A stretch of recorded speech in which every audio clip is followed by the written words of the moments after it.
روزوں کا مہینہ رمضان کا مہینہ ہے، جس میں قرآن اول نازل ہوا، جو لوگوں کا رہنما ہے اور جس میں ہدایت کی کھلی نشانیاں ہیں اور جو حق و باطل کو الگ الگ کرنے والا ہے۔ تو جو کوئی تم میں سے اس مہینے میں موجود ہو چاہیے کہ پورے مہینے کے روزے رکھے، اور جو بیمار ہو یا سفر میں ہو تو دوسرے دنوں میں روزے رکھ کر ان کا شمار پورا کر لے۔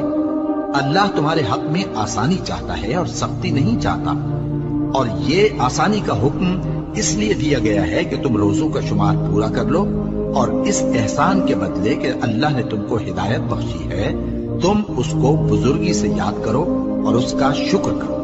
اور اے پیغمبر، جب تم سے میرے بندے میرے بارے میں دریافت کریں تو انہیں معلوم ہو کہ میں تو تمہارے پاس ہی ہوں۔ جب کوئی پکارنے والا مجھے پکارتا ہے تو میں اس کی دعا قبول کرتا ہوں۔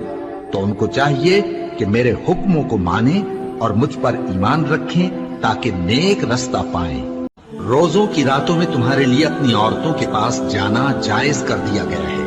وہ تمہاری پوشاک ہیں اور تم ان کی پوشاک ہو۔